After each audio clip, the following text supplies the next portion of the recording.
Walk on, Mr. Maps. Hello. What it do, what it is.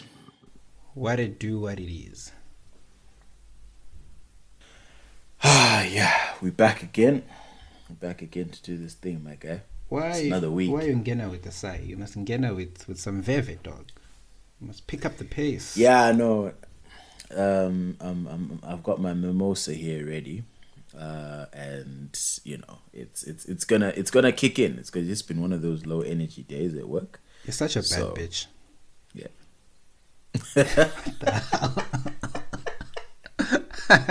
Why would you say that? Who says I've got my mimosa ready? Ndotengaga. Hey, bro, mimosas.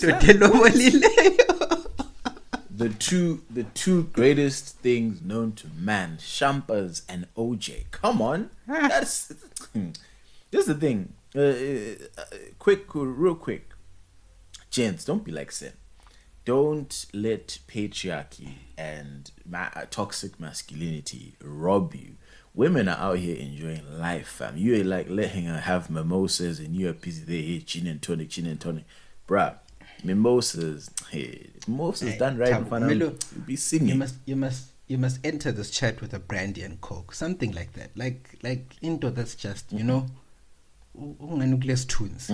You know, like a man who keep at cows. It's a new world order. So, okay, let's say, for example, you go on a date and course with your father-in-law, right? It's like spending the day with father-in-law, Banyana and Babazana. You know, let's go chill at the bar. What are you ordering? Out of curiosity. Like it's you and your Babazana, two kupela, no one else. We have water. We have water. Or juice, because Babazala's up there in age. He's trying to live a healthy lifestyle. So yeah, water, juice. What's this? What's that water where you put like fruit inside or veggies or whatever inside? Infused water, So something along those lines. Okay. Yeah. But now you've distracted the people. We haven't even gotten an introduction. Can we at least introduce ourselves, bro? Please. Okay. Please, Mr. Boy. All right, cool. Guys, welcome back. Welcome back. It is another episode of 6 Foot Mimosa Waits. Your favorite cheese boys. My name is Tabo. My name is Senna. And yeah, we're about to take you on a bit of a topical roller coaster this week. There's so many topics, Mr. Moyer. So many different things. I think let's just start here real quick so I can get it off my chest. We lost in embarrassing fashion. When I say we, I mean Chelsea. to bitter rivals Arsenal in America. 4-0 in a preseason friendly. And Thomas Tuchel, when he was asked if he's going to have the boys ready for the season, which starts in like 2 weeks, he had the audacity to say no. He said, no, I won't have them ready. Angwas. Some people are thinking about leaving. Hey, just whining. Sounded like a whiny little bitch. And I was like, yo, you get paid. Your job, literally, your umsebenzi wakho mdala. Umsebenzi wakho is to get the boys ready. Night in, night out, day in, day out. You're not playing. Nobody says, hey, Tuchel needs to work on his crosses, or, Tuchel needs to score more goals. No. But that's your job, fam. Like, he literally went on national TV and said, I won't have the boys ready. And it's like, bruh, like, imagine, Senna, your boss calling you in. It's like, right, Senna, those contracts, how far? You're like, chief, I don't think so. And it's like, but Senna, that's what you're here to do. You know what I mean? Like, it's like, come on, dog. Nah. Absolutely disgusting. Can I embarrassing. empathize with him? Nah. How so? There's a lot of change happening at your football club, both above and below. True. So at the top, the Marina's left, Bruce Buck has left. So these are the people who are literally running Chelsea on a day-to-day above Tuchel, the guys who hired him, basically, right? They make the transfer decision, especially Marina, right? She made the buying and selling. She did the buying and selling. Roman himself is also gone. Russian sugar daddy with the huge bank book. He wasn't scared to just throw money at a problem. And then below him, you literally sold your whole defense, like literally all your centre backs. Like we didn't even sell them. They left like Rudiger, in my opinion, like I'm not even like overestimating. I think he was the best defender. I think he's probably been the best defender over the last 18 months in the Premier League. Probably above Van Dijk even, like just like pure defense. And then you've got Christensen, who was starting with him a lot of the time. He's also gone. Nah, Christensen can shock us. All right, and then you've got Azpilicueta, right? He's also gone, or he's going. No, he's not. He's trying to go. But again, he's old. He's. And here's the thing, Senna. With all due respect, right? You're bringing up some decent points. Yeah. But as a fan, a person who watches this team week in, week out, number one, this is not a surprise, right? We knew these were expiring contracts, and really, Azpilicueta was someone that we needed to get out of the club because he was costing hella games this season. Yeah. So really, he had to go. Christensen is another Popeye. He would have one good game, one horrendous game, and then a good game, and then a horrendous. So I was like, it's fine, he can leave. Rudiger, absolutely, our best defender, hands down, and we needed a big defender to step into his shoes. So we don't know who that is, right? Maybe who's this other guy that we bought now? We call it Koulibaly, whatever. Koulibaly. But I think he's past it. I think, unfortunately, this is one of those. He's been linked with. He's like 31. He's 31. Right? I think he's now on a decline. Yeah, no. We can get some miles off those tires. I again, if he gets up to speed with the Prem, I think we can get some miles off. Dude, Thiago Silva came at 35, and he's given us some two really solid seasons. Bro, so again, he's not Silva was Rudiger, but Thiago Silva was like the best defender in the world in his peak, in his prime. Yes, true. But again, I'm not gonna judge this guy until I see, right? Okay. So for him, I'm still on. Okay, let's see. But my thing is, really, that defensive line we knew. I already said Banyana. We need a replacement. We need or decent subs for Reece James and Ben Chilwell, because those guys are injury prone. Again, we knew that months ago. And Marcos Alonso is not the answer. Alonso also needs to go. So again, everybody and their mamas knew defensively Chelsea needed to be serious, and they needed to make a plan. That's number one. Number two, and the plan hasn't been made. Our attackers are blunt. They're useless. They don't know how to shoot. They couldn't hit the broadside of a barn. Like, that's how bad our attackers are. They just know how to pass the ball.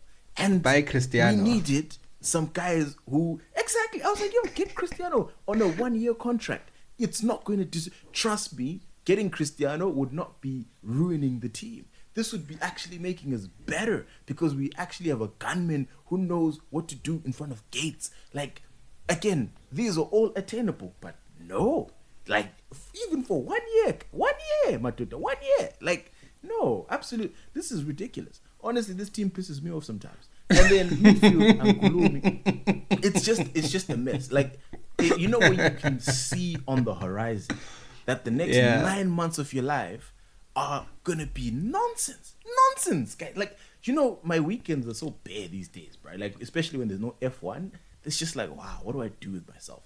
And it's like, I'd rather, let me go study, all right? And that's, wow, and now we're getting back into football season, and it's like, subscription, guys, no, there's no way, guys. Like, anyway, I just needed to get that off my chest. I'm not happy with the state of my club. They need to get their shit together. And Tuchel especially. There's a lot of Chelsea fans who want to pretend like we're Liverpool or we're Man U or we're City. Hey, we stick with our coaching. No, fam, that is not Chelsea culture. If you are a true Chelsea fan, 2 seasons and you're out. It's simple. Tuchel, December, mela chaya pants. If he's playing around, show him the door. Gamangalisi, Poch is out there. There's a bunch of other coaches. Get them in. Give Poch this same squad. You'd be shocked, bruh. Because Poch is in his element, plays the closest thing to Pep type of football or Klopp type of football to those two coaches. So again, and again, Poch is horrible defensively, so it's fine. He'll be fine. I think Tuchel adopt the team. I think Tuchel's a better football manager than Poch, by the way. I think Tuchel, Poch, ironically, I think Poch would get the most. He'd get better use or better utility out of the current crop of players. I don't know who Tuchel the Afila is. I really don't know who the Afila because in Tuchel's like I said, but Tabo, in Tuchel's defense, there's a lot of change happening at the top, so it's not as easy to get players anymore, right? No, but even with the squad, let's not even talk about transfers. Just with the squad that he has, right? Let's say, and you're talking about some players are thinking about leaving. Again, that's maximum 2 to 4 more players. The ones who wanted to leave have left. Maybe there's 2 more who still want to push something, right? But that's a lot of numbers, no bruh. For getting smacked 4-0. No, it's not. It in is. a squad of 15 to 20 guys? No. 4 guys can make a difference. There's guys in that squad. No. But at the end of the day, you have at least 11 guys who are proud to wear a blue shirt. And they're never going to bend over for freaking Arsenal. That's my problem. Like, why can't you identify those players? Why are you playing Azpilicueta then? Why are you playing Timo Werner at the top if Timo Werner wants to leave and Timo Werner is frustrated? Why? Put Raheem Sterling up there. You know, like put someone else who actually wants to be here. That's my issue. And that's why I'm like, nah, bruh. If let's not even talk about there's so much change. The squad of players you have in front of you, when's that? That's where I'm vexed. Like, bruh, at least if the squad was working harder, like, you know what? Arteta, credit to him. There were so many games where the Arsenal squad would genuinely try, but they just weren't good enough. The team was just not good enough. And it's like, now you can't blame the coach. He's coaching mediocrity, right? In that aspect, no, effort is effort. I'll never, ever criticize anyone for not being talented, but I can criticize effort. And if your players are not giving a shit on the field, you can't fire the players. Get rid of the coach. Get someone who the players are going to respond to. I think it's a pre-season friendly, so take it with a pinch of salt. No, I think you should. Not against your rivals. Yeah, I think you should, right? Nah. I think you should take it with a little bit of salt, in the sense that he's probably trying out different things. But in his admission, I think there are a lot of changes happening at the moment at Chelsea.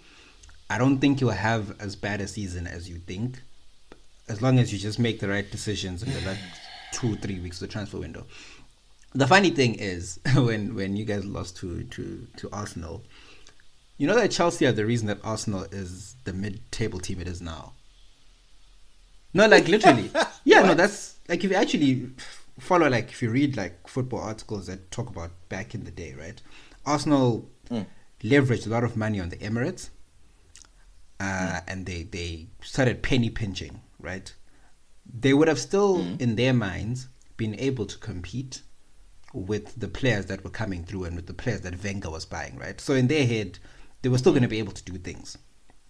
And then Chelsea came in and around the same time with a shitload of money, which drove the value of players up at a time when Arsenal did not have money. I see. I see what you mean. Arsenal haven't won. Right. Fair enough. Arsenal didn't win a single league title after Abramovich took over.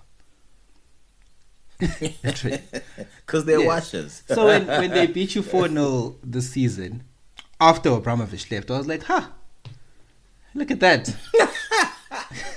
Life has a very and also there's so many weird way of coming full circle. That you, Man United fans, Liverpool fans, and Arsenal fans are so jealous of Chelsea. Like, you guys can't wait for us to fall just because, again, Chelsea bucked the model. Typically in sports, you cannot really buy a championship. Typically in like a competitive league, you can't just put an all-star team together and think, okay, it's going to be PSG or Bayern or whatever, right? I'd say Arsenal fans are the ones who have that feeling.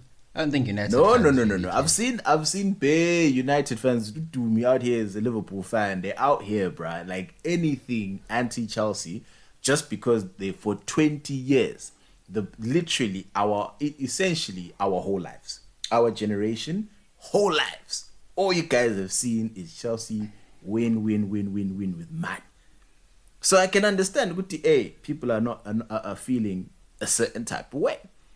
I can absolutely understand that. I don't know. Anyway, like if there's one team I've never really bothered about, doesn't look.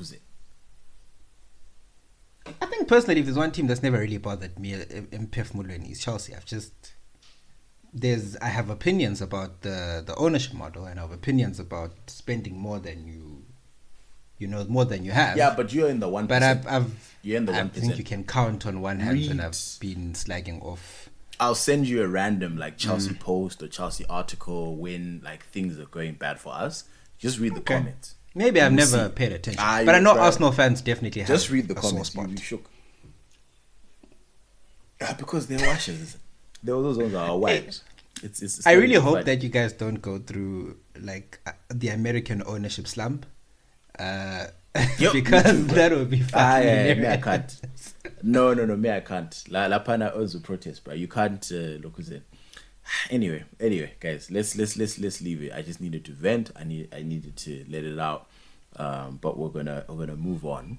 I was actually real quick. I was listening to the Feeling Station, a couple episodes today, the latest 2, and I've got a couple of opinions.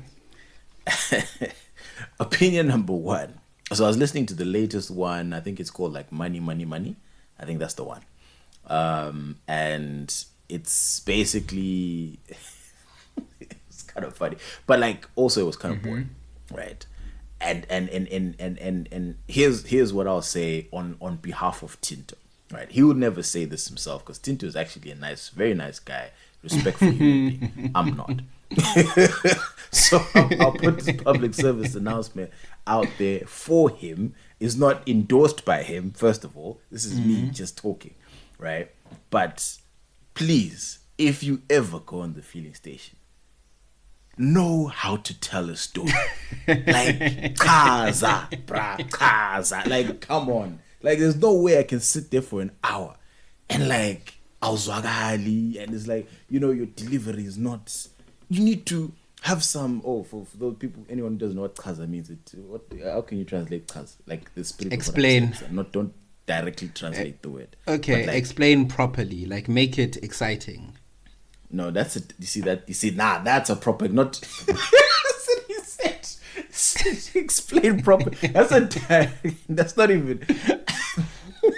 No, point was have sauce. Have sauce in your. Be a good storyteller. Like even if that's not exactly how nobody wants, like, I don't want an account of exactly what happened. No, right? Like put some sauce, put some salt in your story. Don't lie, obviously, because that's, someone figures it out and, that's your problem. No one is saying lie, but just make it exciting. Know how to, there's certain friends where when they're telling a story, you're like, nah, this was entertaining as fuck.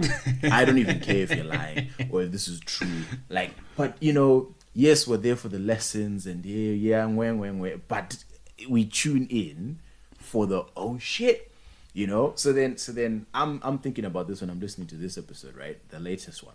Then I went back one episode to, I think it's called He Hit Me Again or something like that, right? So that one is deep, because it goes into physical abuse and stuff like that. So this girl got with, first of all, said red flag already. 20-year-old girl in uni gets with a 40-year-old man or 40-something-year-old man. So I said, finish. The power dynamics and the age gap there already. Exactly. So it was just one of those, even that was tense. So that one, even though that one obviously is heavy and is deep, that one was telling a story, but like at some point, I had to like actually work and like pause the pod, and I was like, damn, you know what I mean? Like, so that's the feeling I'm looking for. You know what I mean? Where it's like, can I like type and listen? Like, you know what I mean? Where you really need to think about, how do I prioritize the rest of my day? That's a storyteller. you know, and it's not that hard. Personally, I don't think it's that hard. But guys, anyway, if you go onto the feeling station, if you're so inclined to tell us globally about your L, then yenza obale at. Obale at. Have some pizzazz. Not a nice person. That time you're talking about your honestly, most traumatic experience.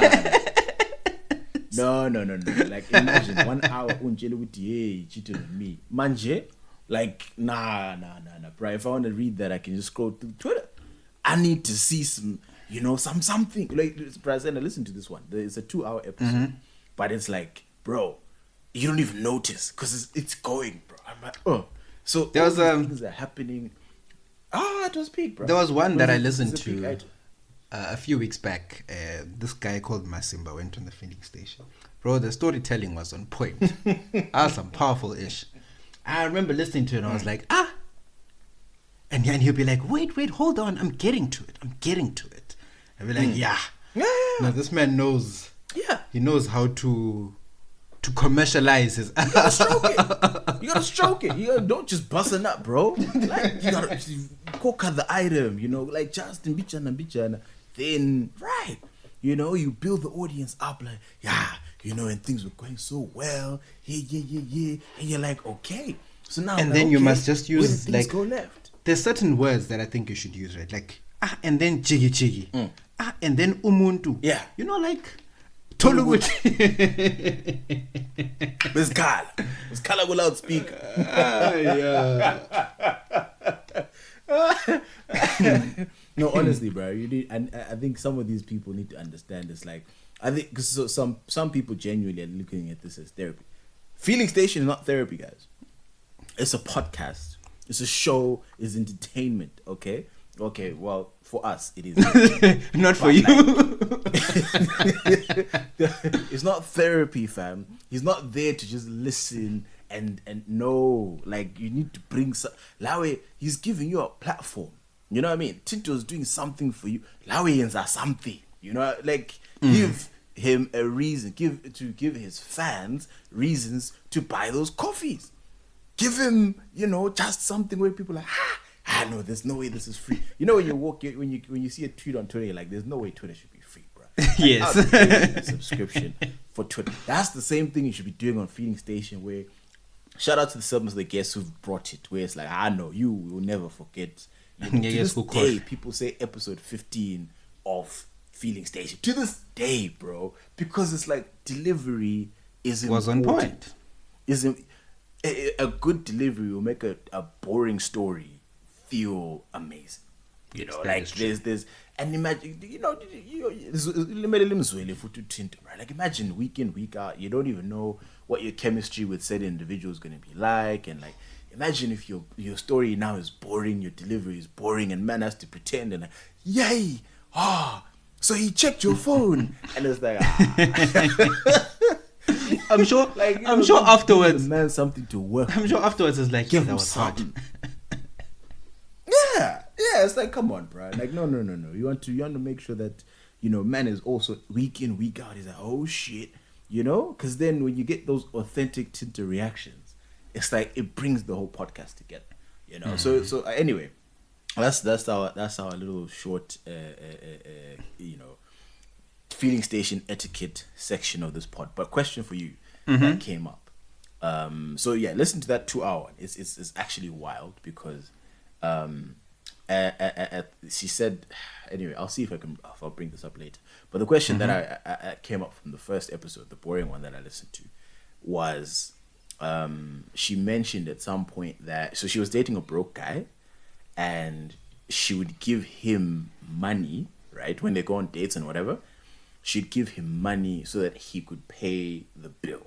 So I guess before we go out for dinner, she's like, yo, Nancy, $20 or Nancy, $30. Yeah. And then he then carries the $30 and gives it to the waiter. He then makes the payment. From me and you on the outside, it looks like, hey, my man paid for dinner, right? But really, he got given tuck money by his hand to pay.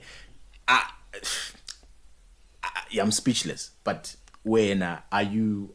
do you think that's cool? Is that how you would handle it, or would you just let the girl pay? Like, what's your stance on that? I would let her pay. I don't know why people are so obsessed with the optics of things, you know, especially if it's like your partner, right? If you guys know between the two of you, this, you know, sometimes it's me, sometimes it's you. It shouldn't matter what it is, right? It shouldn't matter who picks up the bill. In fact, I grew up in an environment where my mother would pick up the bill, my dad would pick up the bill, and even Katesi with certain things, it's not weird to see one person taking out their card or the person swiping whilst the other's like, I know, you know, next time I'll get this, right? It feels like people are stressing themselves off.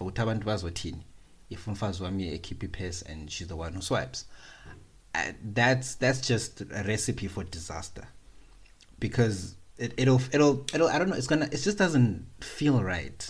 It feels a bit pathetic. Maybe that's strong. I think as a man, it's like, have you? Because you'll know, yeah. Because when I personally, you know, right? Yeah, you know bro. that. Okay, fine. I'm not the one who's actually bro, like paying. if I'm your dad or your mom, I would be so embarrassed to claim you, bro. Like, that's my son. Because it's like, bro, how can you? First of all, it's like, okay, fine. If you're broke, you're broke. It is what it is, right? But then there's still some dignity in you, and it's still there. Yeah. And then you're gonna let your hand dust it off, like completely. Zero. Like, No, but Nance, baby, Nance, man. It's not. No. But there's nothing wrong with that, right? There's nothing wrong with. No, there is. I don't think there's anything wrong. Okay, so let's say. Okay, wait. Listen, if wait, you don't have the money and your hand is willing to foot the bill, exactly. let your hand foot the bill. That's where let your hand foot the bill. Why is she giving you the money? If she has, so let's say for example, I don't have the money, and then maybe she needs to go to the bathroom, and then she gives me a card and says, pay for this whilst I'm going. That's fine, right? I think we can agree that there's no issue with that. Say she's going to the bathroom or she's busy with something, then she gives you the card to pay. Like genuinely. Okay, yeah. Bona fide. Yeah, okay, yeah. It's that's not fine. like a weird thing, right? But now, yeah, no, that's fine. When you're pretending, Uguti, it's you who's paying. Deep down, the both of you know, right? Tina, we don't care, right? Tina, we really it's just two people out on a date. Whoever takes out the card, aslandaba. If she takes it out, we're not going to look at you in a snacks way.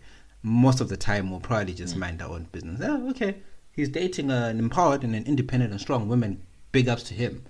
Yeah, you know. But she if, knows her worth. Yeah, hey, you know. But then, if you're gonna take the card, I'm sure she also looks at you and says, voila, as soon as I can leave, I'm leaving. And then now you know, okay, it's not me who's doing this, it's her. But because also the thing is, bro, how can you give a woman that much power over you, right? Where, because again, I can only think from if I were in her shoes type of thing. That's how I relate issues for anything that I try to understand and analyze. Like if I were in that position, and if I'm in the Hunt's position,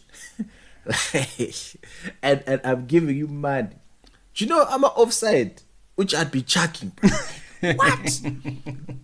Yo, you will be my bitch, bro. Like literally, I'd literally be there. Like, if you even move in a way that is suspicious or really, and you have a good tumor, bro. Honestly, you have a good tumor. But that's not like, the way. I'd literally just be.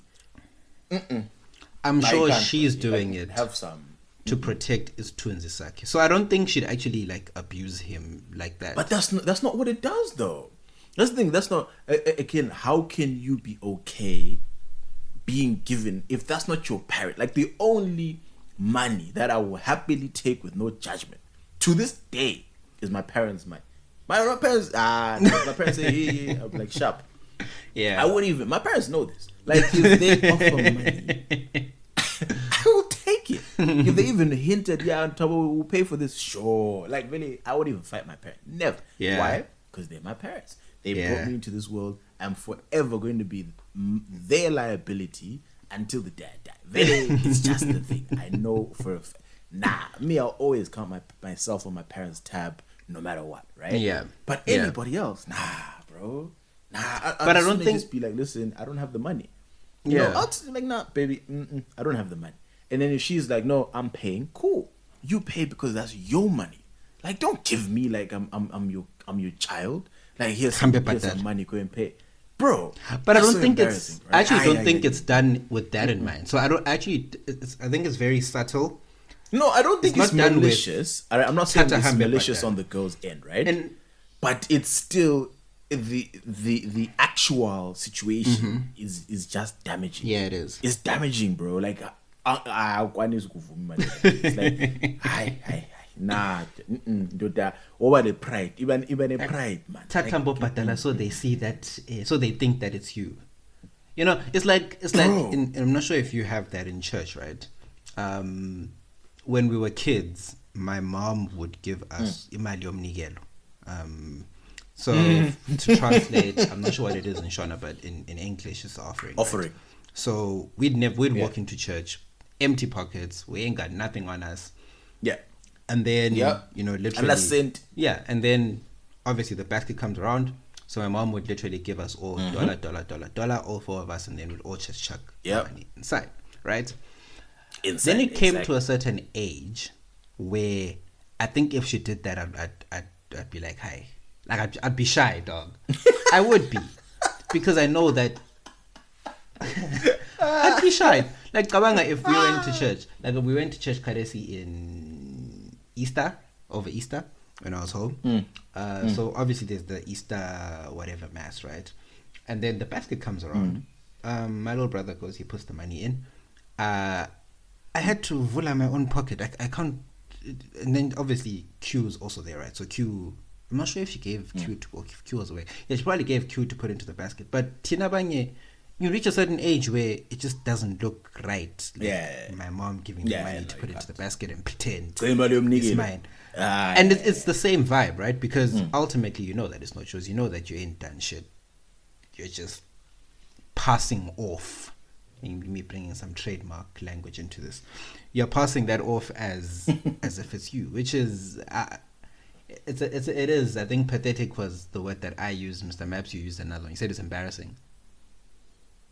No, honestly, I think if you're a lady and your man is happy to accept your money like that, listen, mtume, abuse that nigga, bro. Like, because clearly he has no backbone. That's a guy that you can. First of all, you can't even trust that he's going to protect the household. Because side note, I feel like I need to say something though. There's nothing wrong with accepting money from your woman.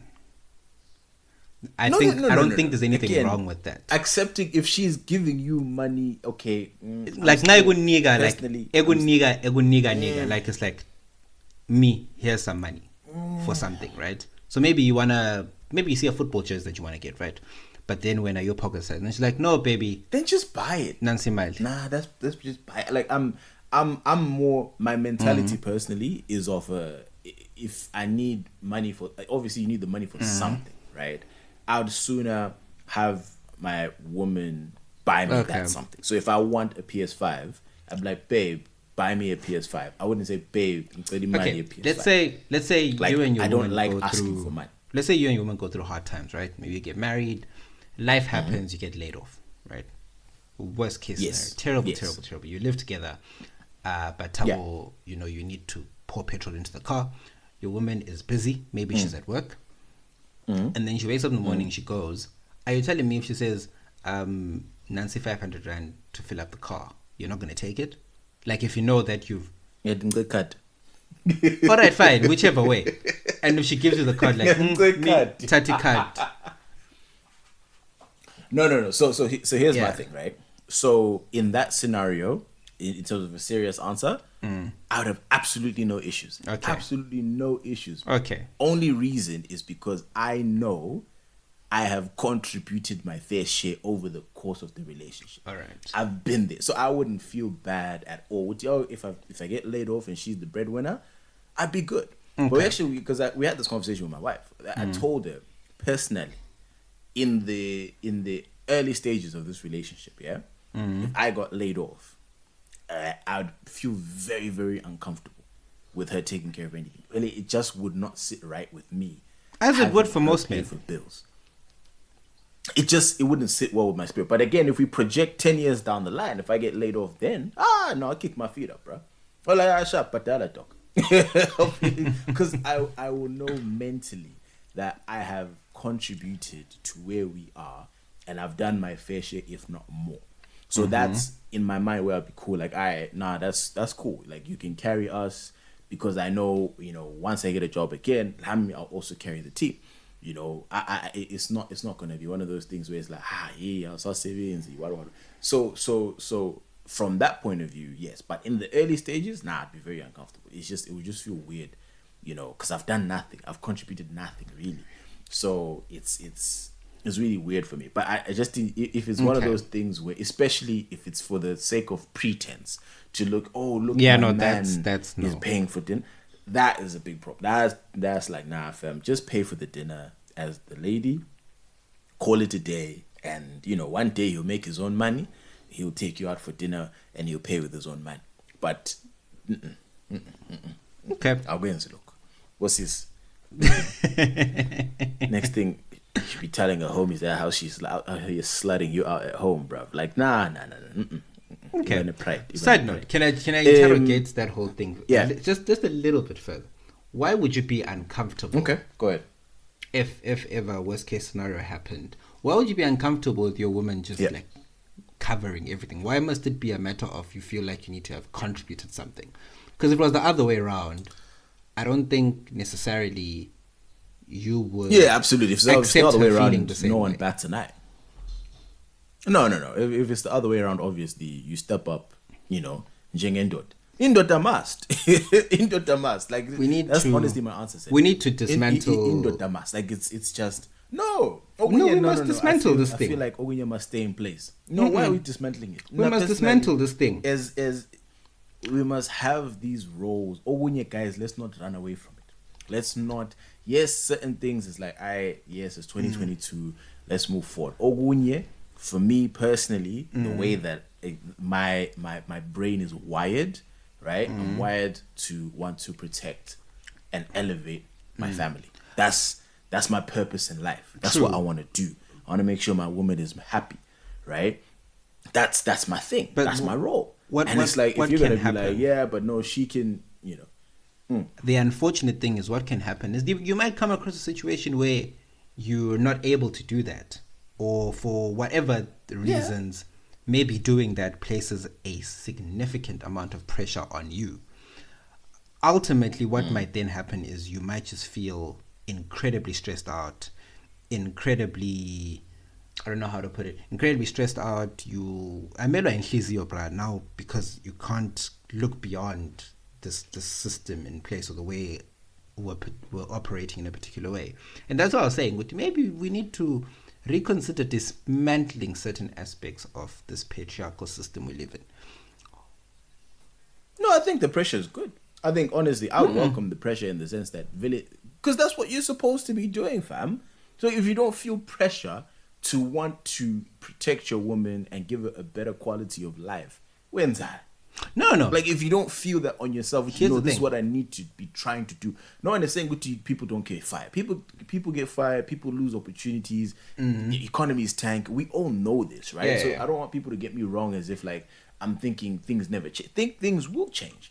But all I'm saying is your fundamental wiring as a guy still needs to be, I'm trying to protect and my it woman, can be. and I'm trying to take care of her. It can be, and I think your fundamental wiring can be geared that way, right? But it cannot be to a point where it can literally everything falls apart just because you can't. You get what I mean, right? So no, it can't, dude. This is how people end up killing themselves and tying ropes in the garage. Next thing, you've committed suicide because you cannot live up to the expectations of the system for whatever reason, right? No, you keep trying, fam. Like, this thing, at least in my, all I can say is, speaking for me personally, you just, the way that I'm wired is just, you try. Like, it doesn't mean, nothing I ever do is guaranteed to be successful. Sure. But what I always tell myself is that I'm never going to cheat effort, right? And I'm gonna do my best at the end of the day, and I will always feel good when I know what you know I tried, right? I've been unemployed for 8 months, and I've been applying for jobs and all this other stuff. Like, I've really given it my all. I will not kill myself in stress just because when I sit down, I'm like, no, but guys, you know.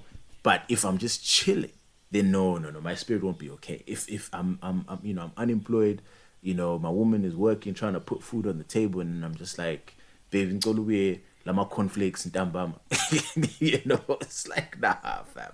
Like, my spirit would never be okay with that. You know, you have to be trying. And you have to be trying. I think everyone tries, right? But what I think happens is the burden becomes so big that some people then end up feeling like, without being the patriarch, they're not contributing, or they're not worth anything. And that's I think where I have a problem with it, right? It shouldn't be a matter of witty just because you're not able to play that provider role in your relationship or in your household. All of a sudden things must fall apart. Your identity, you've just lost everything of who you are. But you must also be able to talk to your partner, Pella, because if your partner knows this is how Senna's wired, because I've had these conversations with my wife, and she knows like, nah, I will literally work myself to the bone to make sure that, you know, she gets the best, right? Yeah, and if she sees that I'm going overboard and I'm working too harsh, well, nah, babe, like, you know, breathe, you know, chill. Okay. And, you know, she'll do something like, no, you know, go for a massage, or I bought you this, and, you know, something just to kind of be like, I take a breather, you know, look at the roses, I cool, back to the grind type of thing. So if you communicate, which is, you know, I'm always an advocate for communication in relationships, and she knows that, then you can also give yourself free rein to go hard, because you know your partner, your wife, is, you know, never gonna let you get to that point where it's now too much and you feel like, oh my god, I can't, you know, because sometimes we're just not self-aware. Yo, I'm really stressing myself to this extent, right? Sometimes you don't really take that moment to see where you are. That's why it's important with the person next to you to be like, no, Senna, you're doing too much, though. Like, sit down, have a drink. And then when that moment comes, you're the one who goes, oh yeah, actually I'm doing a lot. You know, like, I'll randomly have these moments. I'm like, bro, why am I so tired? You know, like, like I'm why am I burning out like this? You know, and I won't notice where it's coming from and out. And then, but my wife, like, yeah, your problem is that you accept it, you know. And I'm like, okay, fine, I'll take a break, you know. But if I don't tell her, you know, this is how my mind is and this is what I'm thinking of, this is what I'm trying to do, she'd be none the wiser. You know, she can't guess with that bra is really going through it. You know, so I think that the key of all of this is communication. I think you can be the way that I've explained, but you have to communicate so your partner knows, okay, this is how Senna's set up. So if I see these red flags, you know, then I know, oh, okay, Senna's getting to the end of his line. What can I do to help and influence that positively? You know, that's the beauty of relationships. That's the beauty of relationships. You know, if you talk, it's fantastic. Guys, lingas because whatever. Never. Not that Don't do that because less stress. Yeah, There's rather. support. Yeah, absolutely. And also just rather let your woman swipe for things than now to pretend. No, don't do that. Don't do that. No, again, I have no issues making my wife pay for shit. Like, listen, Go Chief, ahead. if you're swiping, no, baby, let me buy you like sharp. Dang, it's really, dang up, bro. Like, I'm not going to stop it. So, because first of all, you have to make sure you capitalize on these opportunities, bro. Because she capitalizing on her side. So, I also need to capitalize and make sure you know. Okay. I also have some enjoyment. It's weird. It's funny how we all naturally steer towards a certain role in relationships. It's the funniest thing. Yeah, no, absolutely. I think, again, we look at our parents, right? We look at our dads, we look at our moms. That's where it all starts. So it makes sense. Like, most of the time, if you know, grow up in a family where your dad was the provider, and like, even though both my parents financially, I guess, were equal providers, it's still, the hierarchy was still, my dad is like the head of the family type of thing. Yeah. And my mom is the CEO. Okay. Right? It was one of those type of moves where even my mom would defer to my dad, yet financially they are both putting in, the bill or the output is exactly the same, she'd still defer to him. I'm like, oh, no, you're, the father of the house, and shit like that. Okay. Even though my dad never ever had to impose himself, she just naturally just deferred, So those are some of the things that's the house that I grew up in. I'm like, oh, okay, cool. So I'm looking at him in terms of, okay, he was always looking out for the fam. He was always looking out for the fam, always looking out for his wife. So it's like, okay, I know what I need to do as well, regardless of the situation. Where are we? Right. Black Panther trailer. Did you see it? I saw it. I saw what they were trying to do. What did you think? I was a bit confused afterwards because I felt like they were trying to show us a lot and trying to be a bit symbolic as well. But at the same time, they were also trying to hide as much of what's coming as possible. And then what you had is a beautiful trailer, which was a bit incoherent, I think. So the visuals and stuff look great. I like that there's a little tribute to Chadwick Boseman there. But then I think at the end of the day, there is a part of me that was a bit like, okay, I have no idea what's coming. Like I don't even have a single clue. I think that's more so because you're not a big fan of the comics, right? So generally speaking, it's, there's Atlantis that's being introduced, and then there's Wakanda that's already been introduced, and Atlantis and Wakanda traditionally have always had beef. That's essentially all you would need to know, right? And then, the rest of it will work itself out in the movie. But personally, I was annoyed by the trailer a little bit. It was a very beautiful trailer. So like as a trailer, it was beautiful, stunning, like everything. I was like, oh shit, this is, But then in terms of the overall implication, I was a bit the first half was just so sad. Like it was just kind of like, why is this sad, bro? Like, like Chadwick Boseman didn't just die, So I was very kind of like, I would have preferred more, power to the people type of energy, where, yes, we miss you, Chadwick. You were an awesome T'Challa and, was still strong type of thing, right? But not, it came off a bit too weepy for me. And it's one of those things where I just feel like maybe coming in with a bit more action and not action rather, but just a bit more oomph, I think would have been like, so the last 30 seconds of the trailer, I was like, oh, okay, this is what I signed up for. I just don't want it to be this sad. Oh my God, we're so sad that Chadwick Boseman died. I don't want that from the movie. It can be an element. It can be the first 20 minutes, right? Or even 10 to 20 is long. 10 minutes, we recognize that, and then let's move on, right? And because, again, he's one character, he's a big character, but the movie cannot be, even in Fast and Furious, when Paul Walker died, the moment was there, boom, they had the beautiful moment, that was it. But the rest of the movie, right, is what we're there for.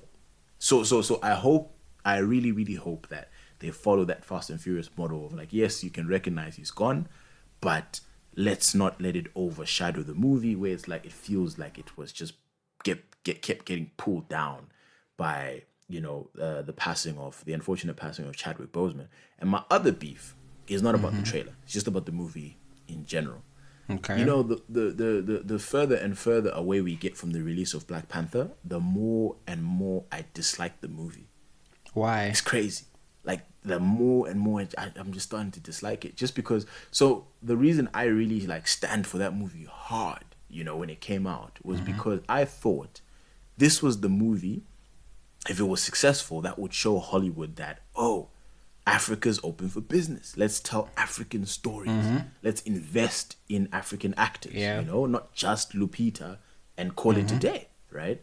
And that's what I thought was coming, and it hasn't really happened. What has happened is what happened in Black Panther, which was the substitute Africans are Black Americans. Yeah.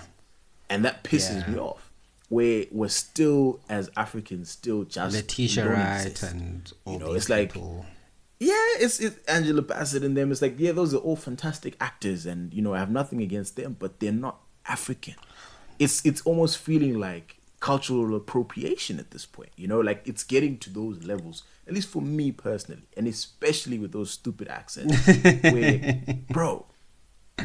Why couldn't they recast when Boseman died, right? Why couldn't they recast T'Challa and have him be, a natural Xhosa speaker, or even, any other African with an authentic African accent, like just Lani Zaman something. There was a like rumor that's where to get frustrated. There was a rumor to get Atandwa Kani to be the next Black Panther. It was T'Chaka in the movie, so he played young Chikaka. Yeah, the young T'Chaka. But someone was right? like, guys. You just said Chikaka. What did I say? I said T'Chaka. Oh, okay. I thought you said Chikaka. I was like, No, I was literally like, yo. No, but anyway, go ahead.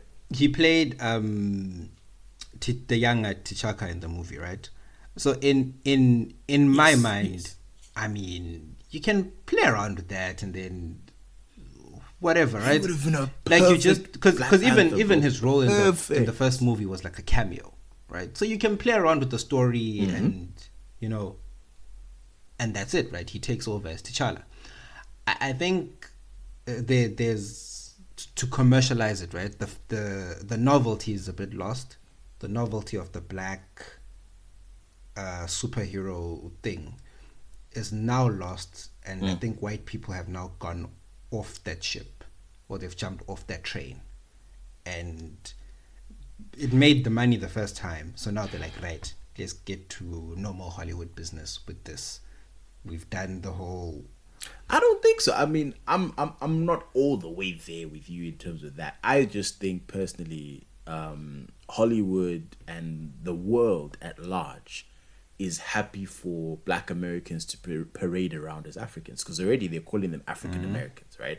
So for them, they believe, for Europeans and other Americans and, literally the non-African world will watch, Angela Bassett and Forrest Whitaker and all those guys with terrible accents and think, oh yeah, that is what Africans sound like. This is authentic. Because I even went and I looked, in the comments and stuff. Oh my God, it's so authentic, so real. This is like genuine. And I'm like, no, it's not. Like, and that's what really kind of breaks my heart. The fact that us as a people, like, there's not enough noise of, the other trend with Hollywood, leading up to Black Panther was, really, if they casted a white person in a role that was, who did they cast? Was it this movie called Gods and what's it called? Gods, Egyptian Gods or Gods and Monsters? I can't remember.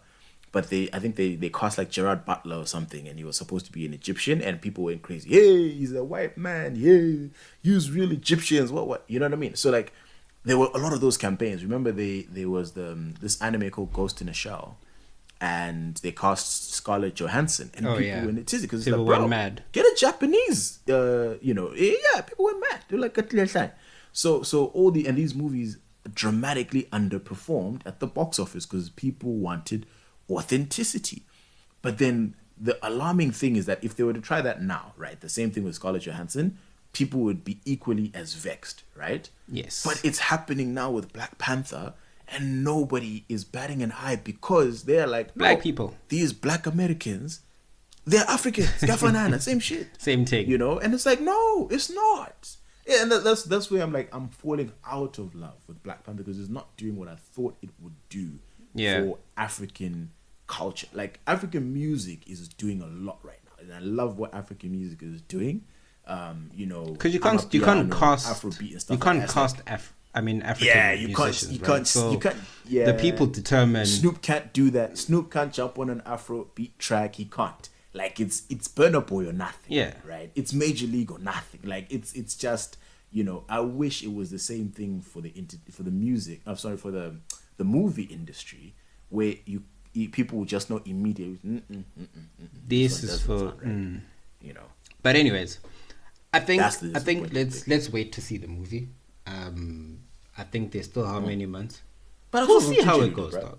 The accent we'll see how it goes. The accent will be terrible. Senna, there's not even a notable African in that item. But we still don't know how. It's just the Zimhan. What's her name? Danai. Or Okoye. Like, and even her, like, it's like, bro, use your accent. You know the item, bruh.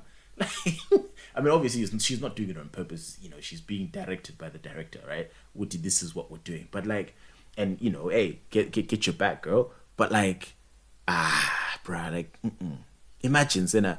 We know our accents, right? If someone said imitate your Ndebele professor Katesi, you know exactly how you would sound, right? Yes. Or imitate Miss Chimbima or whatever, right? You know exactly how you would sound. Yeah. And imagine now you jump onto your law cast with your boss, and it's like, Senna, I need you to use an African accent, and this is the accent that we're going to use. You're going to sound like some random East African guy or some random West African guy, and you're like, but I have my own, you know, accent, right?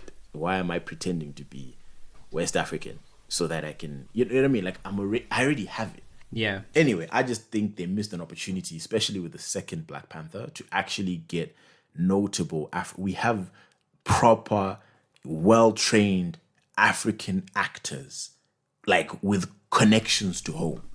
Yeah. You know, I'm not asking for the B-list actors that we have to get roles, no.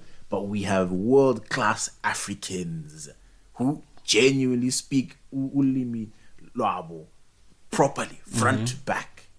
You know? No, we're but doing bits in other types of television and drama. Yeah. Bring them in. No, it just seems lazy. It really seems lazy. I think we should. And I agree with you. But I think let's just wait and see. Then we can slander the movie all we want after we've watched it. Definitely, we'll definitely slander the movie. Absolutely. But anyway, in keeping the train moving. Did you see that clip about the dinner? The guy who went for birthday dinner for his girl, and like 18, she brought 18 she showed up with 18 of her because friends, and then he paid for her bill alone, and then he told all the other hands fuck off. He didn't want to pay for the rest. I wouldn't even have paid for, like, I wouldn't have paid for the girls' dinner, one, and two, I'd have dumped it on the spot. Wait, that's harsh. 18, dog. No, 18 meals. Sen, 18 meals. Yeah. 18 is a lot. 18 is a lot. Like, that's... If we get together, we how many were we at that restaurant in Cape Town? We're soon with 6, and something like that. We're soon with 6, and that bill came up to about, what, 2-3K? Now imagine some 18. That's 20 G's. Yeah. That's 20 G's. And now imagine your girlfriend looking at you like, Senna, you know, Zinhle and then what the meals paid for. When? You think you'd still want to be in a relationship with your person, bro? Like, at that point, it's curtains, dog. That's the audacity to even ask me to do that. That's crazy. Like, what the hell? That's absolutely... Nah, bruh. Like, they always say, hey, men, the audacity, but nah, bruh. Hans. I mean, I'm pretty sure it was a spoof or whatever, but, you know, I think know that there's actual people. Yeah, but I think it was a spoof. So when Mr. Maps, hypothetically speaking, right? So you're going out with your girl, and then obviously she has, let's say, 4 of her friends, right? Are you being Big Daddy Mbinga? Absolutely not, because my wife would beat me. My wife would beat me. You'd be like, that's a stupid decision. She's not. She is the one who would be like, bro, why are you even paying? She would never, ever, ever. She would never, ever want me to pay for her friends. Ever. She's not that person. She would literally just be like, no, y'all need to pay for yourselves, because she doesn't want me to even let them pay. I think that's the important bit. I think that guy. Bless her soul. I think if that girl did that, then you end the relationship there. I think that's a bit inconsiderate, I think, in my opinion. That's just what my 2 cents says. Because, guys, like, if that's your person, you must understand what right. It's speak my needs. I don't want to stress my partner. I think the feeling should be more like, "Aye, baby, I don't want to stress you with this. Let me protect you from this madness." Then she'll be the one to tell the friends, "Uguti, girls, hlanganisana ma calculator lapha, lilungise." Because I think once it's like, "Baby, pay for my friends," that person is not considerate of you and your financial situation. Yeah, it's definitely something that is yeah, it's crazy. Like, to me, you know, it's, you have your man. If your man is going to pay for you and spoil you, keep that to yourselves, bro. Why are you trying to have your friends mooch for free? Like, nah, absolutely not. Unless ilala lonke leave for, then okay, that's a different story. But so long as it's the two of you, let the money stay between the two of you, and then the rest can Although find I would say to be with. I would say there are specific sort of carve-outs that I would say. So say, for example, you know, it's your, maybe it's your woman's very, very close friend who's visiting or whatever it is. I think they're in that situation. Maybe it's the three or it's the two of them. Maybe you could. But I think extended friends or... Nah, I mean, I'd only do it if they were buying ice cream. I'd be like, sure, I'll pay for your ice creams. I'll pay for your ice creams. But I know meals. Okay, so Jack, bro. No. Main drink. No. Okay. So let's say it's your girl and her sibling. That's fine, right? Yeah, sibling. Yeah, sibling. Yeah, it's your sibling. You know, your sibling is cool. Right, family is a different story, right? Certain family, rather, not just the cousin as well. Cousin right, cousin from Rambinda, bro. It's like Bangi. Yeah, I do think there are. Yeah, I think there are specific carve-outs where you could, but I think for the most part, I think your partner should protect you from things like that. I think we tend to give women a very free pass in a lot of things. In terms of showing up for men, not me. I think that's one thing that I think we tend to let this gender free in a sense sometimes. Nah, I mean that's where I'll give my wife credit. She's the first person to be like, nah, fam, that's not you. Vele, why are you saying yes? She's always mad at me because I said yes to some shit. You know, she's the first person to be like, chief, why are you trying to save niggas? Stop it. Like, relax. So you know, I'm learning. I'm learning how to, it's, you know, the hardest thing, it really is so hard to say no. Like, I hate saying no, bro. Like, it's so hard. I don't like it. No, it is. It's difficult. It's not easy. Apparently I have to do it more. So Nyazama Civil. This is why we have, you know, missed episodes of the podcast. Let me have city no. City no, guys. Not this week. But anyway, let me see what I have here. Yeah, what's going on with Fourways gatekeepers? This is the Hanu was dancing. Yeah, so what actually happened with this, Mr. Map? Started last week. There's a guy who tweeted Uguti Fourways Farmers Market is not what it used to be. You know, it's not the same anymore. You know those subtle little things that as Cubana is not what it used to be. Tweets, news cafes. It's not what it used to be. Yeah, news cafes. Not what it used to be anymore. Yeah. We know what the person's saying. Yeah. But they're just not saying it. He's talking through the corners. And then this past weekend there was a Han who was dancing. There was Mapiano playing, and there was Habli and all these things. And then, guys, someone said this was a Fourways Farmers Market this weekend, and then obviously the quoted tweets were, but you guys were dragging that other guy last week for saying Uguti he has a problem with how Fourways Farmers Market is now, right? So, for those who don't know, Fourways Farmers Market it's like any food market. If you ever go to Cape Town, has a lot of them. Mr. Maps, we went to the Spice Route. Oh, similar in vibe, right? It's chilled. You go there with your family.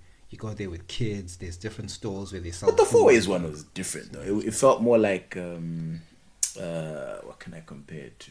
Neighbor Goods. If you've ever been to Neighbor Goods. No, I haven't been to Neighbor Goods. I was gonna say, have you been to like a gin tasting or them random, like munch and sip? It's that type of vibe where there's just people roaming around everywhere, and there's booze and there's dry food, and it's really good. It's and then there was a section for live music. Girl comes in with a guitar, sings, and that kind of thing. And whatever, right? So it's the environment for it's Sunday chilled, right? It's wholesome fun. It's laid back. It's wholesome fun, right? So what I think's happened is, so that's what Fourways Farmers Market was like, right? It's wholesome fun. People go there with their kids, picnic, etc. So apparently groovists have also started going to Fourways Farmers Market. So, but they've always been going. I don't think they actually always have been. Nah, so fam, what I think they did is the plan always. So what I think Groove on Saturday, and then Farmers Market Sunday to recover. It's always been that. Mm-hmm. No, but not to groove there. Yeah, no. You weren't going there. Yes, so no. People were not going. So what's happened now is people now go there with speakers and hubbly and boxes. I see. And they set up in a separate section that apparently is. It's very important to say this with the consent of the organizers. They go to a separate section and they light up the hub and they play amapiano and then they open circles and they dance. Personally, guys, usually if you're dating someone who opens circles and dance, with among strangers, maybe imagine but among strangers, yo. Everyone is like, nah, bro, that's just long, though. That's just. So, anyways, she didn't ask for it, but it's just long. It's embarrassing, guys. But anyways, what then happened is, so now the people who are used to going to Fourways Farmers Market are like, I don't know, it's just not the same. It's not the same anymore, Mark, man. Jacques, Dave, Pete, I don't know, man. Vibe is just not quite right. Cornelius. And the funny thing is, I hate to be the black person to do this, but I hear both sides. I hear what those people who are being accused of gatekeeping, because now when they're saying that they don't want the groovists there, or they think that the groovists have ruined the spot, I understand where they're coming from. Because it wasn't meant totally to be. Get it. If it was, there was a certain aesthetic and idea in mind, right? And if you're changing it, yes, absolutely, there's always going to be resistance from the people, right? Now, do you think those people are gatekeeping the event to keep it as? I think there were allegations that these people who are upset want to keep it as white as possible or maintain a certain white decorum. What are your thoughts on that? You think that's what they're doing? I do not agree. I lean towards no. I don't think it's a race thing, because again, when I went to Fourways Farmers Market, it was hella black people, right? So it wasn't like I didn't feel like, oh, what have I stepped into? Literally black families everywhere, kids running around. Like, it was, again, wholesome. It was literally wholesome. Eat some food, find a place to chill, and just chill out with the boys or the crew or whatever, right? And it was majority black, actually. And this was what, 2018 or 2019, one of those. I think it was even 2018. So quite a few years ago. And I feel like those same people there would be the same people complaining now. I want it to be like that. Like the day that I went, where it was just, it's wholesome. I don't want my 8-year-old running around and there's people smoking harp and sweet pat. Like that's not what I. So I don't think, I wouldn't rush to, no, it's a race division or whatever. I'd sooner say, the thing with groovists, it quickly becomes a class conversation. And that's where I think that's the big thing. It becomes a class type of thing, because every time when someone says, because right now, in my opinion, what's this thing? What's this blue one? News Cafe. News Cafe fell off, bro.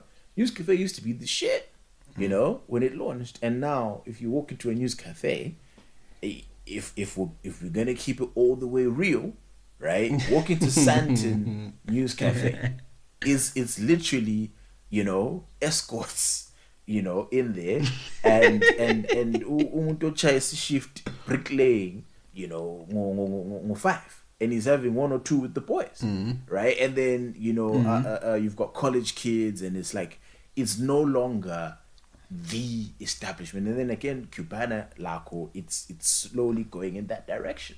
So instead of obviously like Cubana Fourways, for example, that one barely fills up anymore. Because obviously those groovies that you're talking about, like bruh, 4 is long, right? I'll sooner go somewhere else. So, and then the same people that you were saying, oh, this is bougie, because there was a time when I was in SA in 2017 Christmas, it was lit. You couldn't get a place to sit in Cubana, dog. 4Ways. You couldn't. Now, you know?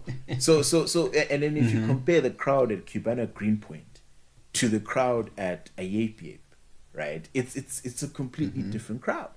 So it's one of those things where I'm sure I've been judged. Like when I came down and I posted, hey, I was in Cubana turning up. I'm sure that people who seen the story like, yo, that was Tabo doing in Cubana, Tabo in Sena.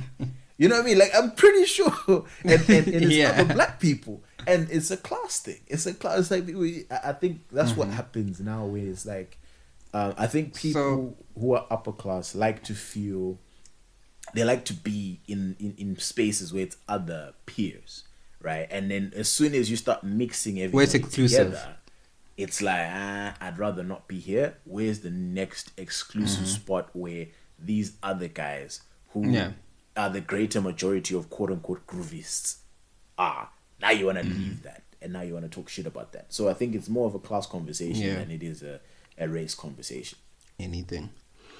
It's very similar. This happens in Bulawayo all the time. I'm sure in Harare as well, maybe other sort of big cities.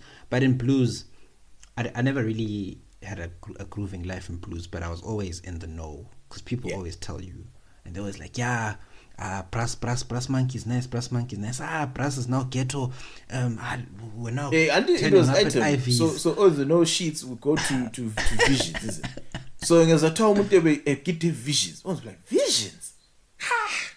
You know, but everyone always wanted on Monday to say what? Me, I was a brass monkey, because that's keep it brass. I was at brass, or I was at IVs, or I was herever, I was wherever. So my chat is, right, the class conversation is unavoidable. I have a problem with it though, when people start looking down at other black people that are there to also have a good time, right? When you start saying, there's too many black people here, I have a big problem with that, right? Or where people start saying, there's too many gassy people here, there's too many ghetto people here, I have a problem with that. Where I understood where the Fourways people coming from was in decorum. Now you may argue with decorum in its very definition is white imposed, but there's time and place for everything, right?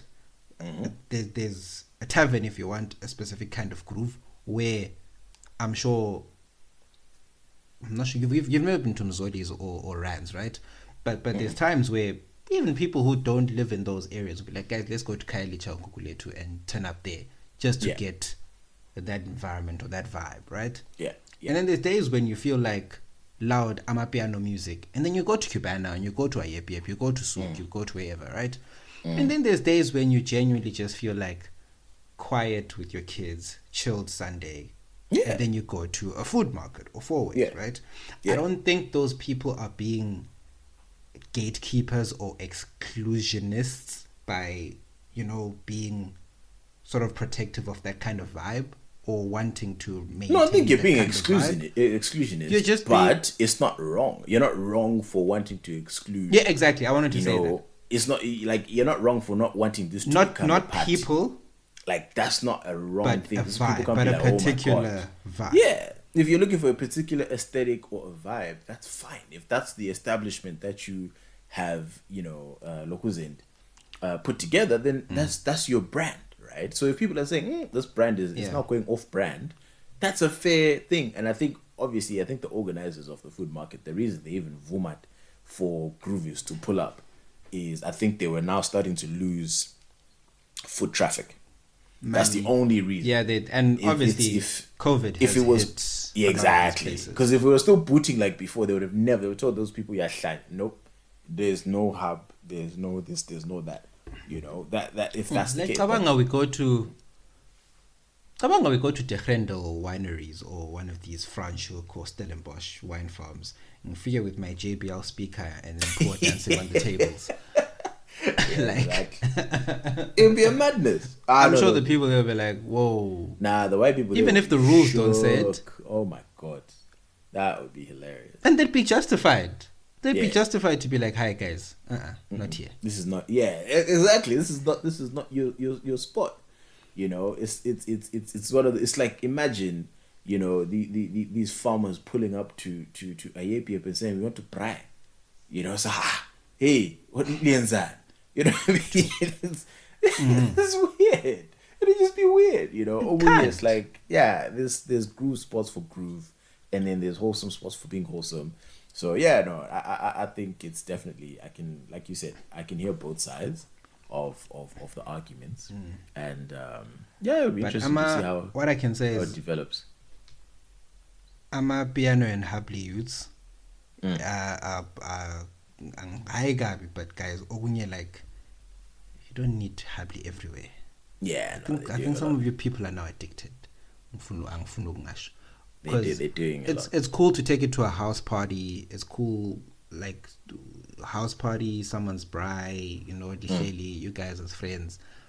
As anytime anything is happening, can I bring my arm just so we can set it up? Next thing y'all will be saying, let's go hike. Yeah, can I just bring, so when we get to the top of the mountain we can, like, I wouldn't mind. A bit of hub at the top of the mountain. I wouldn't be mad at that.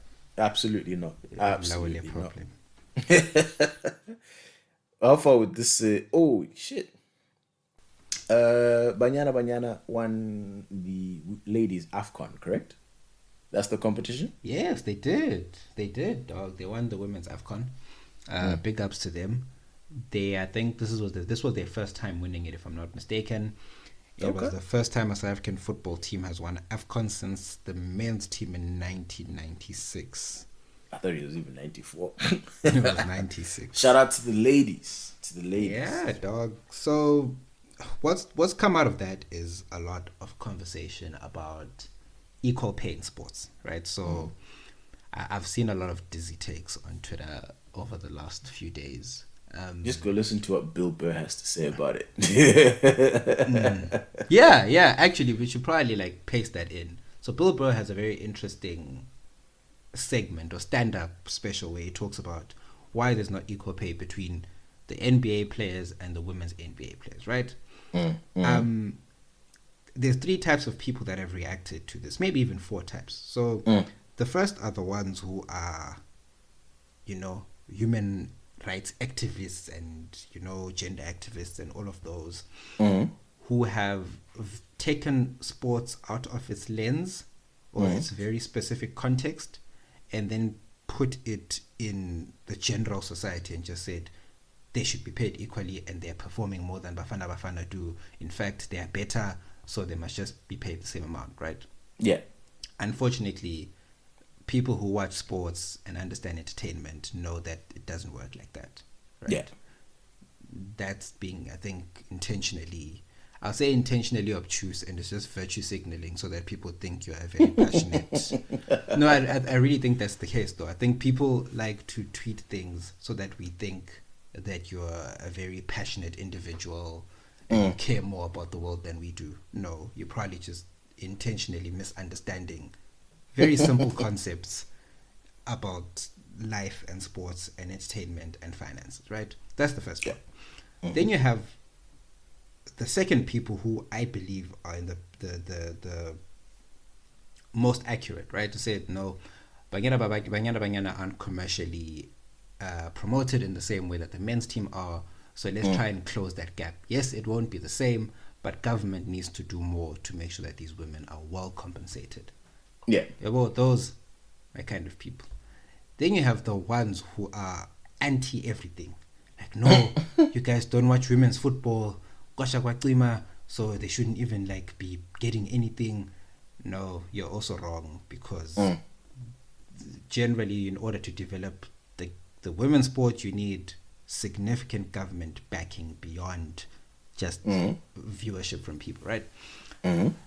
Now, my chat, I think I agree with the people in the middle. The women's game will never make as much money as the men's game, right? Yeah. That's just because of quality. It's a quality thing. It's the same reason why you don't watch the French league, but you watch the Spanish and English league, right? They're better teams in those. I don't even watch the Spanish league. They play league, better football. You don't even watch the Spanish league, but you know that's the reason why you probably watch the NBA and not the women's NBA, because that's the reason why you watch the NBA instead of any other basketball league in the world, just because there's a conversation.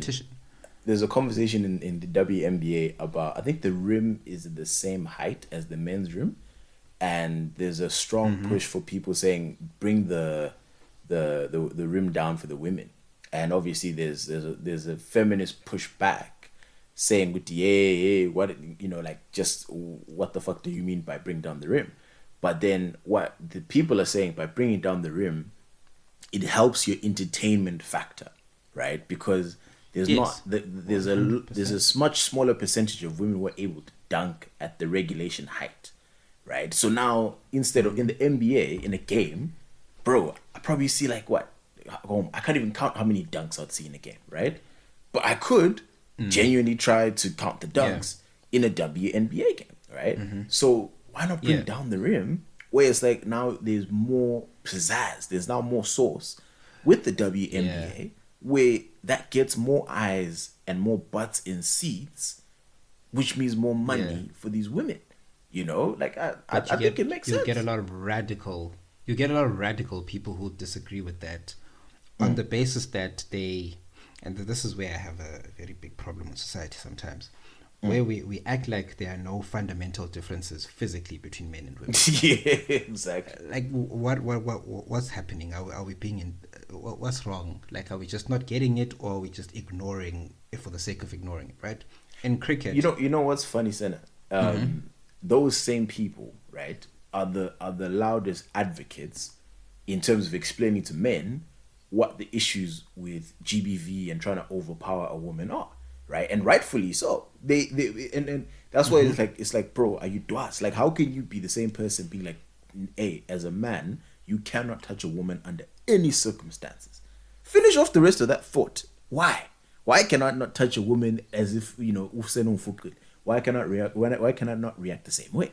And then be the same person on the other side saying no, it must be equal in men and women's sports across the board. No. Like, what I mean? Have consistency, right? Like, and I think, again, like you said, government backing is essential. I think governments need to, like, with the wages for Banyana, I would go with what, is it still SAFA that also runs Banyana, or it's a different organization? Yes, SAFA. No, it's still SAFA. So it's SAFA, I'd go with whatever SAFA pays, right? That's number one. Whatever salaries that you get for winning the AFCON and whatever. And then the government must also step in and match that same amount of money for the women. That's what I would say as a potential financial short-term solution, because the women do, for South Africa especially. I won't speak for women's soccer globally, but for South Africa, because the Bafana is so dismal and such a waste of money. I'd sooner pump all the money to the women and have them compete, hopefully, on a stage with like the US ladies football team. Get them on that stage. I'd sooner invest in that, because that at least, although, you know what I mean, that makes more sense. Although I don't agree with that, because you cannot develop the women's game unless you have a fully functioning men's game. That's because... You think so? Yeah, I think the way I think people are done with Bafana, though. I think people are done with Bafana. True, like but it's if just so dead. if people are done with Bafana, what you see will happen is, so Bafana are, unfortunately, like it or love it, right? They will be the cash cow that brings money to SAFA, because they will be the ones who will compete at the actual AFCON qualification, not even the actual AFCON qualifications that are watched by many Which more is people. bigger.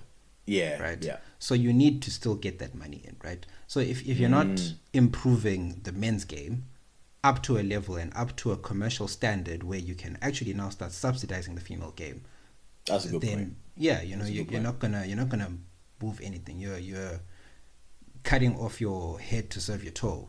It's not going to work, right? Ultimately, and to your point about the lowering the rims, I think that's a great idea. In cricket, they bring in the boundaries because it's proven women cannot clear the boundary and hit sixes at the normal men's thingy, at the normal men's lengths, right? Yeah. So they bring them in by, like, I think 5 meters or so around. So you have an extra 5 meters. It's then a more competitive game, right?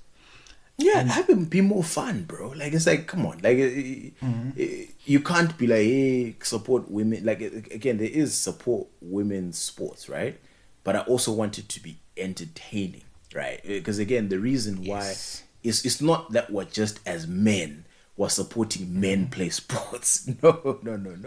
It's because the men have an entertaining product where I will pay money to watch said product. So if the women, trust me, if it was flipped and it was the women that were that entertaining, best believe I'm paying top dollar for the women's one, and I couldn't give a damn about the men. You know what I mean? Like it's all about the entertainment factor. And the easiest example is look at, men's volleyball versus women's volleyball. Niggas will watch women's volleyball all day long because it's for the right reasons. technique.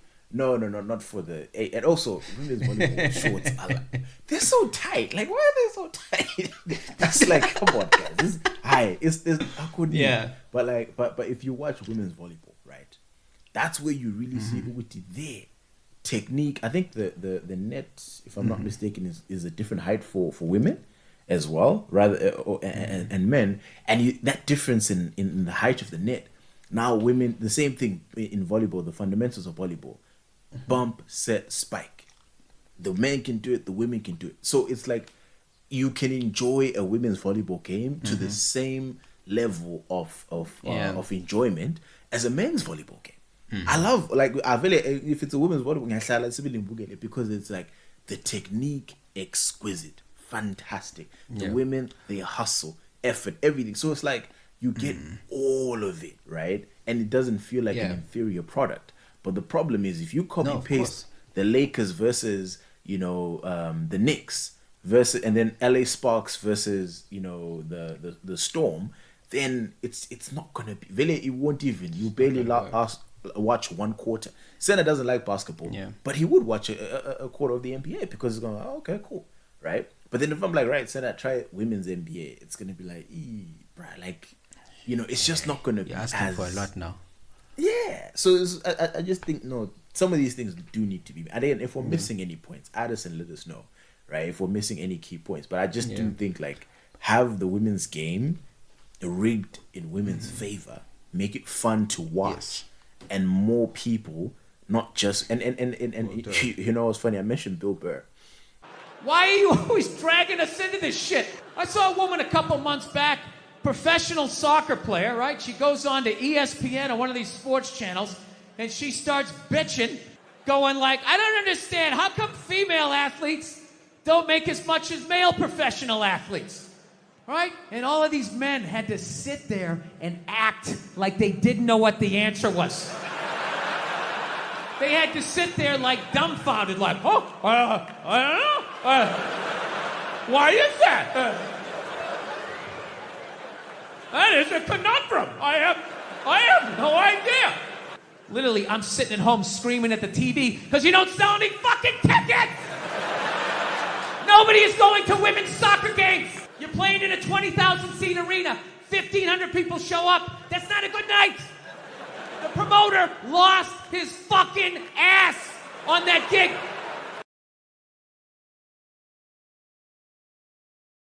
in his joke that he makes about the WNBA, he's like, the irony is that more Hans want to watch the Kardashians than they do want to watch, the WNBA, which is like, you wouldn't even need men's support if women were behind the WNBA the same way they're behind Real Housewives of Zubani Bani and the Kardashians.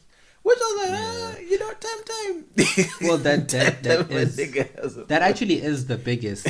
That actually is one of the biggest issues, right? So, sports is probably 90% male consumed, unfortunately, right? But I think also because as little kids, right, the women are not as pushed certain way towards sports. They're not going to be. There's not too many. I can remember all the female athletes in my high school career. Yabas, right? But I can't remember all the girls in school, right? There's a lot that I'm like, who are you, right? But the female athletes, I knew them because there weren't that many, So I think it's just because of the way girls are brought up in general. Because if like my wife is not really a fan of sports, like she might want to shoot some hoops with me on the random day. But my sister is exactly the same. Well, so my sister's even worse actually. Like, so doesn't like sports. She's not even not a fan. She just doesn't like sports. Yeah. But she likes the events. So like if you say Kailami Grand Prix is coming to South Africa, best believe we'll be there. Yeah. We'll also pulling be up. Just because. But, Same but thing I with my know wife. for a Like, fact- I have Grand Prix or something. And I mean, okay, no. With F1, she actually is now a dedicated fan. Shout out to Netflix for that. But if for example, there's an NBA game being played in Abu Dhabi in about 2-3 months in November. The Bucks and the Hawks are coming. If I'm going, she wants to go. Yeah. Not because it's basketball, but because NBA teams are coming to the UAE. You know what I mean? So the motivation is very, very different. Yes. At the end of the day, because she's not there for the sport. I'm there for the sport. It's just there for the vibe. I'm going there for the sport of basketball. Yeah. She's going there for vibes and good times and Instagram posts. Yeah. So it's two very different motivations. But I can't even blame her because again, growing up, her dad was like, "Hey, Chief, walamapu, go to choir, plays." Exactly. That was the life that she lived. If she wasn't interested in sports and her dad didn't care, it was like, yeah, sure, it's cool. You don't care about sports? No worries. As long as you are doing your thing that I think is important, you're passing and, you're cooking with your mom at home and you're cleaner, bruh, you're golden in my eyes. That's it.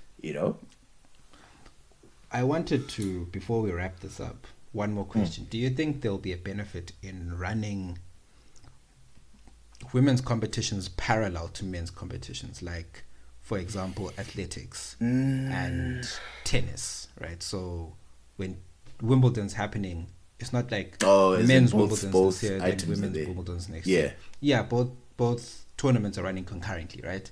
So then the women's game leans a lot on the men's game in terms of, just the revenue and the exploitation and all of that. I would have to see the numbers on both sides. Honestly, because I honestly don't know. Because like, for example, the NBA and the WNBA aren't parallel. So right now the WNBA is mid-season, right, and getting to the playoffs. And obviously this is the NBA off season. So there's a good 3-4 months of no NBA where it's just WNBA action, which obviously, if I'm an NBA fan, the hope is I just tune in, or rather, if I'm a basketball fan, the hope is I just tune in to watch basketball, even though it's women, right? And I'm just kind of like, let me watch. So I can see the thought process behind that, but again, I can also see the thought process behind the Wimbledon and the athletics model, where it's like, I'm already here for the men's game, right? And then if the women come on, I'm not going to get off the couch or change the channel. I might as well just kind of watch all the games, But I think the big difference in that just popped into my mind now is the quality. So a women's tennis match, again, I don't watch that much tennis, but in my opinion, I don't see any difference. I'd watch Serena and that other chick that she was always beating her ass, the white girl, I forget. She's Russian or something. Yeah, no, hey, bro, Serena used to rinse that girl, man. Yo, so I would watch those games and have no issue, and then watch Federer versus Nadal, right? So in tennis, no issues for me, and then same thing with acts, right? Women's 100 meters versus men's 100 meters. I'm watching that exactly the same. Looks exactly the same to me. I'm just as entertained. I'm just as invested, right? So I think that might be a factor in whether or not you can run something concurrently, that your product doesn't lose value by gender. And those two that you've just cited, they do not lose value, in my opinion, by gender. But women's soccer versus, women, the WNBA and stuff like that, there is a bit of a quality letdown.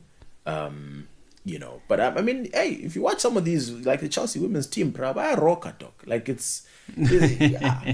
ain't mad at it at all. But I think, definitely I think there needs to be some tweaks with the women's game, and you can get it on a level where they do get more support. And again, I think as people, we just have to agree, Uguti, if we want this to change, in a big way, we have to raise our girls in a way that they are sportsmen. That's just I think that's what you have to do from a young. I love sports, you love sports, and that's because we were nurtured in that, and we always have my uncle took craving. me to BF when I was a kid. Didn't exactly say to my sister, let's go to BF, right? So exactly, how many girls right now went to BF? Like, add us, please. I'd be so curious. Did you go to BF with your dad, or your mom even? Did she ever go to BF? My mom, I don't think, is ever. The only time my mom stepped into BF was there was a mission, a SDA, where they rented out BF on a random Saturday. Kwakui church. That's the last time I ever know my mom to be in Papa Fields. But, I know if I had like a little sister, my dad would have taken me and he would have left my sister at home. She would have never stepped into BF. And I think if you want to change that, you have to, it has to start with, I guess, us and the way we raise our girls to put it in a way that they are as competitive as the guys. And, then, you definitely have fans, actual fans of women's sports, where you don't need to put gimmicky type of things to make it work. But it just fundamentally would just need to change, I think, as a society.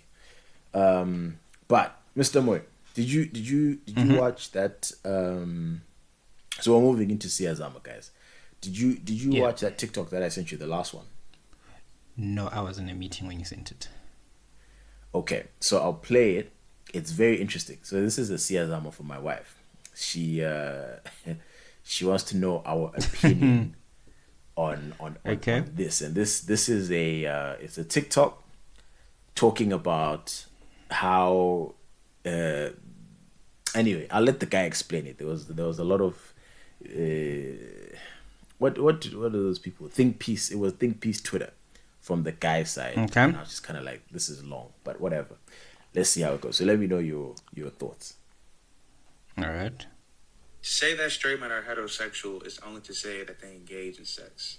All or almost all of that which pertains to love, most straight men reserve exclusively for other men. The people whom they admire, respect, adore, revere, honor, whom they imitate, idolize, and form profound attachments to, whom they are willing to teach and from whom they are willing to learn, and whose respect, admiration, recognition, honor, reverence, and love they desire, those are overwhelmingly other men. In their relations with women, what passes for respect is kindness, generosity, or paternalism. What passes for honor is removal to the pedestal. From women, they want devotion, service, and sex. Heterosexual male culture is homoerotic. It is man-loving.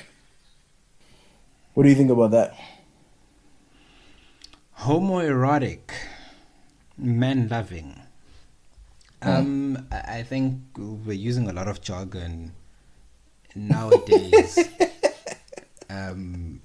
to redefine what basic friendship is.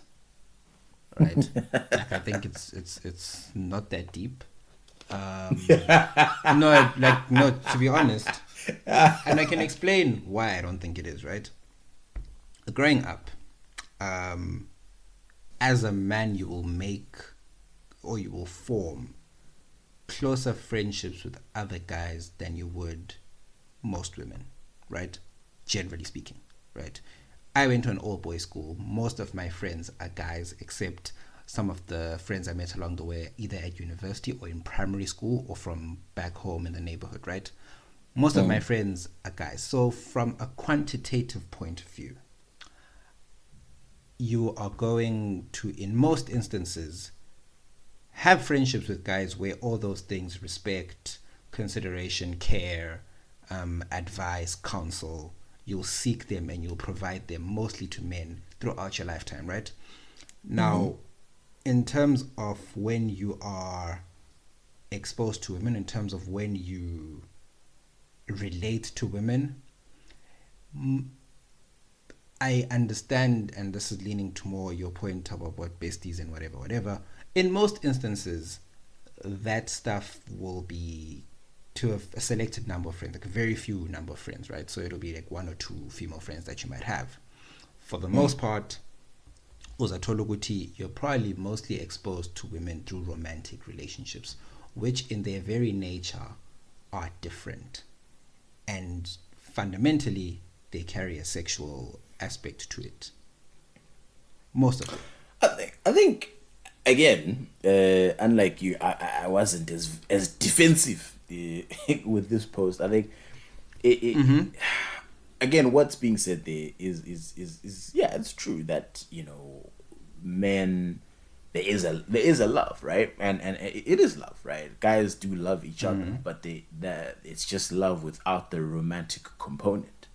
So that's kind of how I see it as, because yeah, that your guy, like if you know you're my best friend, so obviously, you know, I can confidently say, yeah, dude, I love you, but it's a different I love you than I love you I would tell my wife.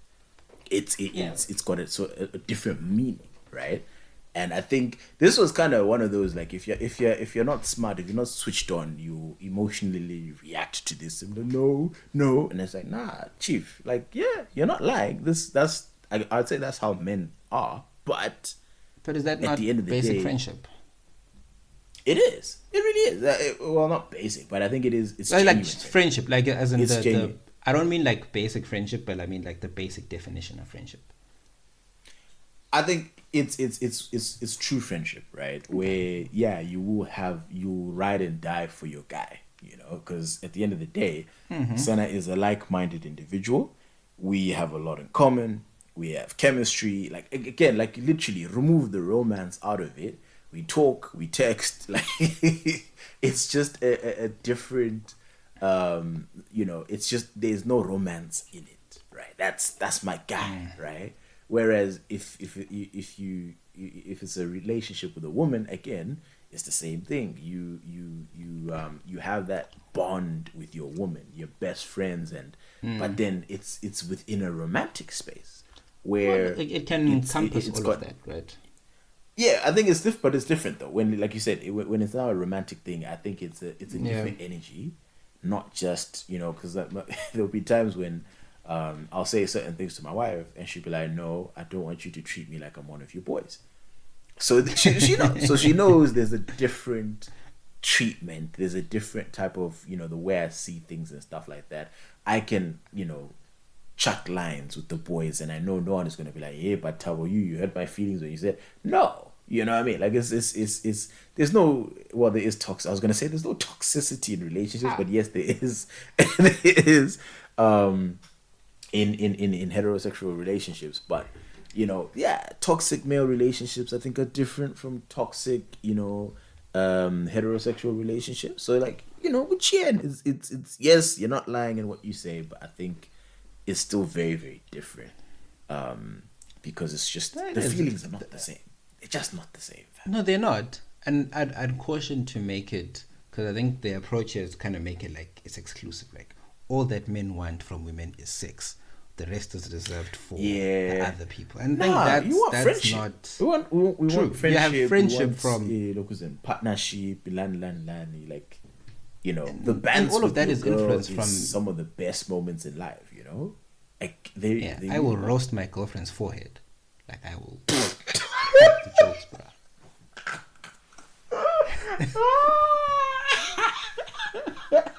Oh my god. Okay, that was unexpected. That was unexpected. Wow. No, but it's like a back and forth. It's like I'm sending her the screen. oh no.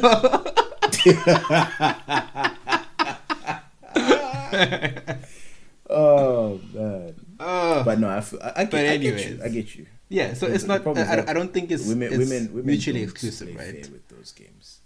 That's the only issue. No. They don't know how to play nice.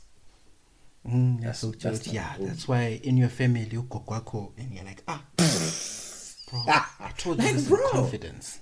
Bro, like my grandmother's dead, bro. What the fuck? You know what I mean? It's like, nah, women really have no chill. Like, it's hi. I think it's experience that they don't have. Tina, we go through high school perfecting the art of chogaring. I don't think. Yeah, I think you with know guys that there's normally a line. there's a line. There's shit where it's like, oh, this is funny as fuck, and then there's other shit where it's like, alright, nigga, calm down.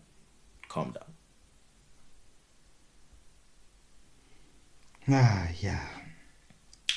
Anyway, Mr. Moy, we've come to the end of the pod. There's something I feel like I needed to say, but I've forgotten. Anyway, we will anything that we didn't cover, we'll bring it in for next week. Trying to find some time to record with DJ Indabs so we can talk about Marvel movies. Yes. You know, Please, man, people miss have been that asking one. about some review. I definitely feel, I don't. Here's the thing. Like, do you read like those comics? Like the Marvel comic books? Some of them. I mean, honestly, my fandom of comic book characters has mostly, I'd say, 80% been from the cartoons that I grew up watching. 80% of it is from the cartoons that I grew up, like the Batman series, Spider-Man series, the X-Men on ZBC. Like, there's so many. Like, that's what really made me fall in love with. We had like this cassette with like 2 Superman animated items. Like, that's really what made me fall in love with it. So I'm not the biggest fan of reading actual comics. I prefer consuming it, through movies or animation. Okay. But Ndaba actually reads. Ndaba bogs the items, bruh. So he's a different breed. He's a different level. That is focus. Okay. Yeah. Skilligit plus focus. No, comrade, let's evaporate and condense elsewhere. I said that. Ah, my God. What's wrong with you, man? Anyway, guys, like the thing, retweet the thing, subscribe to the thing. Oh, actually, before we end that, there was I can't remember who it was, but they added the podcast talking about that, we were making fun of the 50+ crowd and saying, hey, people's mothers. I don't think we said Uguti people who are 40 years or whatever are old. We were wondering, Uguti, how are we attracting that demographic? That's all we were wondering. It wasn't anything malicious. Like I said, we're a very welcoming podcast.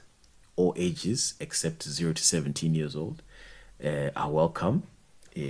For whatever reasons that you're here, we are happy that you're here. Keep sharing, keep liking, keep subscribing, keep interacting. The Cheese Boys are happy to have you all on board. And with that, if you don't do the aforementioned things, we're inclined to give a special thanks. Sorry. Wow, Sen. Sorry, my bad. Okay, fine. What's your shout? Can I give a special thanks to the Toxic King, Sir Sauce himself? Sir Sauce on Twitter. I'm not sure if he wants me to reveal his birth certificate name, but I'll say Sir Sauce. Sir Sauce agreed with me on. You know how hard it is to find someone who agrees with me on this besties thing. So shout out to you, sir. We can continue with the goodbyes. Yeah. Anyway, actually, you reminded me of a story. There is a situation in the squad where one of the gents got with another gent's ex, like straight after. Not Uguti after some months or years. Like this was like a, substitution type of situation. And, the friendship is still intact up to today, dog. I mean, she ain't, but, I would encourage that guy to interrogate further when this thing started. It was, trust me, it was shocking to the squad, dog. It was like, oh wait, who's with who? Like, yo, that shit was mad. But anyway, that's it for story time. Guys, do the things. Otherwise, we are inclined to believe there are some haters. So, Mr. Moyo. Laters.